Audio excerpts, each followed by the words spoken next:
everyone is teaching the same 5-module structure from the same guru, and that is not strategy. That is an echo chamber of bullshit. I'm Dr. Catrina Mitchum, and I have been designing and redesigning courses online since 2009. So the course creation industry is like this giant, disgusting carbon copy, right? So the guru teaches this formula, the student takes the formula and uses it, the student copies the formula, student becomes guru, and then student teaches said same formula, right? And nobody has stopped to question, does this thing actually work? Are people getting results that don't involve repackaging the same crap over and over and over again? They just see that somebody made money from it. We're going to try to replicate it and then try to make more money from it. And that worked for a little while, but it doesn't work anymore. The original context from that original person who built this thing has been watered down. It's gotten lost, right? And context matters because it worked for them in their particular situation with their particular audience, right? So you can't take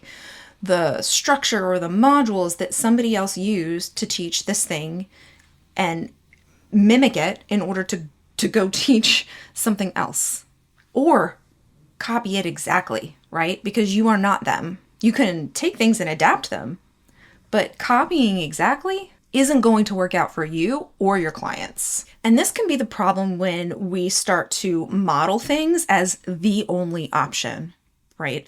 So when we are modeling this as the thing that brings success, we start copying kind of like the surface level structure without really understanding the why behind any of the course design choices, right? So let's say you buy this course from this guru and then you see 6 modules, each module has 3 videos, and you're like, oh, perfect. This worked for me, so I'm going to turn around and use the same thing. But you haven't questioned why, right? Why 6? Why that order? Why video versus audio or written text? Why only 3 videos across 6 modules, right? Like the reasoning underneath all of these choices, while they may not have had sound reasoning either, if you just take it and copy it, then you're not doing your own course justice. So when we start to copy someone else's course formula, course structure, whatever you want to call it,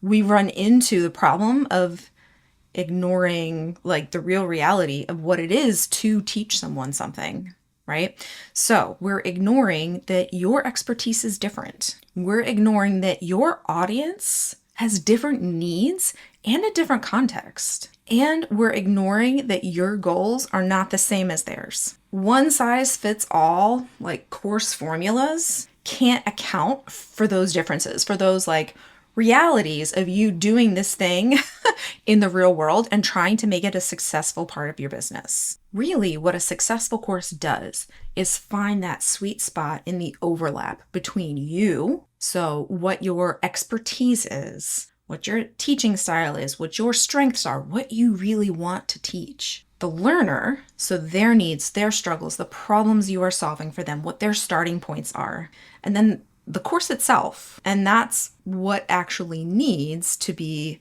taught in order to create this change that they're looking for. And so we're looking for the spot where those 3 things overlap, not using someone else's formula that's not going to do any of those things. It's not going to take any of those into consideration. You want to stay away from guru-based design. Don't just do it because somebody else did and had success with it. This is design built on someone else's success story that may or may not be true, things that are untested with your audience and copied without adapting it to the specific context. Context matters so much in courses. Instead, we want evidence-based design.